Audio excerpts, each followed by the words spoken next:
സ്കൂളുകളിൽ വിവിധ ദിനാചരണങ്ങളും വളരെ മനോഹരമായി നടക്കുന്ന സമയമാണ്. ഇന്ന് ഈ വീഡിയോ ചെയ്യുന്ന ദിവസത്തിന് രണ്ട് പ്രത്യേകതകളുണ്ട്. ഇന്ന് ലോക സംഗീത ദിനവും യോഗാ ദിനവുമാണ്.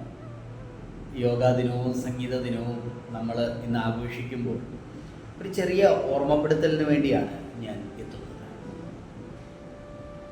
മറ്റൊന്നുമല്ല, അധ്യാപകർ വിദ്യാർത്ഥികളോട് കാര്യങ്ങൾ സംവദിക്കും.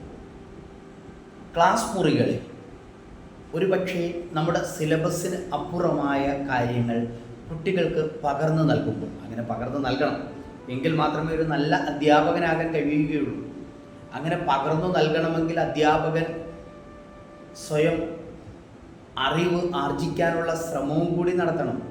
പണ്ട് പഠിച്ചതൊക്കെ വെച്ച് ഇപ്പോഴും ക്ലാസ്സിൽ പഠിപ്പിക്കാം, കുട്ടികളുടെ മുന്നിൽ കുഴപ്പമില്ല, എനിക്കെല്ലാം അറിയാമെന്ന് ചിന്തിച്ചാൽ അത് ശരിയല്ല എന്ന് സ്നേഹത്തോടെ ഓർപ്പിക്കുക.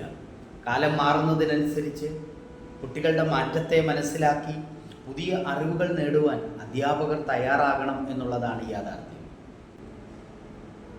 ക്ലാസ്സുകളിൽ പോയി നമ്മൾ കുഞ്ഞുങ്ങളോട് സൂചിപ്പിക്കുന്ന അല്ലെങ്കിൽ അവർക്ക് പകർന്നു നൽകുന്ന കാര്യങ്ങൾ അത് തെറ്റില്ലാത്തതായിരിക്കണം എന്നുള്ളതാണ് ഏറ്റവും പ്രധാനപ്പെട്ട കാര്യം.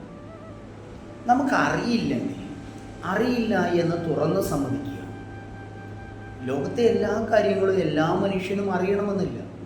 നമുക്കറിയില്ല, കുട്ടികൾ ഒരു സംശയം ചോദിച്ചാൽ അറിയില്ലെങ്കിൽ അറിയില്ല, ഞാൻ റെഫർ ചെയ്തിട്ട് അല്ലെങ്കിൽ നോക്കിയിട്ട് പറയാം എന്ന് വളരെ നല്ല രീതിയിൽ അവതരിപ്പിക്കാം. മറിച്ച് കുട്ടികളിലേക്ക് തെറ്റ് പകർന്നു നൽകുന്നത് ഒരിക്കലും അംഗീകരിക്കാൻ കഴിയില്ല. ക്ഷമിക്കാൻ കഴിയുന്ന ഒന്നല്ല എന്ന് തന്നെ ഞാൻ കൃത്യമായിട്ട് പറയും. നമുക്ക് എല്ലാത്തിനെ പറ്റിയും കൃത്യമായ ധാരണ ഉണ്ടാകില്ല. അതുകൊണ്ട് അറിയാത്ത കാര്യങ്ങളെപ്പറ്റി വെറുതെ പറഞ്ഞ് കുട്ടികളുടെ മുന്നിൽ ലഭ്യരാകാൻ ശ്രമിക്കരുത്. അല്പജ്ഞാനം അപകടമാണ്. അതുകൊണ്ട് നിരന്തരമായ പരിശ്രമത്തിലൂടെ കുട്ടികളോട് നമ്മൾ പറയും, നിരന്തരമായി പരിശ്രമം നടത്തി പഠിക്കണം, ഉയരണം എന്നൊക്കെ പറയുമ്പോൾ അധ്യാപകർ ഉറപ്പായും നിരന്തരമായ പരിശ്രമം നടത്തണം. ദിവസവും കുറഞ്ഞത് അരമണിക്കൂർ സമയമെങ്കിലും അധ്യാപകർ സ്വയം അപ്ഡേറ്റഡ് ആകാൻ വേണ്ടി മാറ്റിവെക്കണം എന്ന് സ്നേഹത്തോടെ ഓർപ്പിക്കുകയാണ്.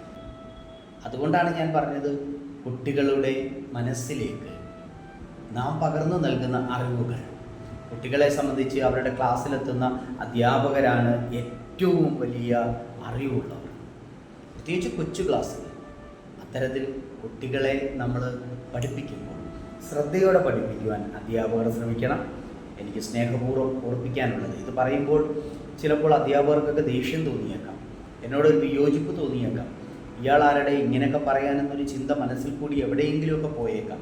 ആ ചിന്ത പൊയ്ക്കോട്ടെ, കുഴപ്പമില്ല. മറിച്ച് നമ്മൾ സ്വയം അപ്ഡേറ്റഡ് ആകണം. ദിവസവും അരമണിക്കൂറെങ്കിലും പുതിയ കാര്യങ്ങൾ പഠിക്കുവാൻ, പുസ്തകങ്ങൾ വായിക്കുവാൻ, മാറുന്ന കാലത്തെ തിരിച്ചറിയുവാൻ അധ്യാപകർ സ്വയം തയ്യാറാകണം. ഇല്ല എങ്കിൽ ഉറപ്പാണ് നമ്മൾ അതിവിദൂരത്തിലല്ലാതെ ഔട്ട്ഡേറ്റഡ് ആയി മാറും എന്നുള്ള കാര്യം ഓർക്കുക. അപ്ഡേറ്റഡ് ആകേണ്ട നാം അപ്ഡേറ്റ് ആയില്ലെങ്കിൽ ഔട്ട്ഡേറ്റഡ് ആയി മാറുമെന്ന് തിരിച്ചറിയുക. ഔട്ട്ഡേറ്റഡ് ആകണോ അപ്ഡേറ്റഡ് ആകണോ എന്ന് സ്വയം ആലോചിക്കുക. നന്ദി, നമസ്കാരം.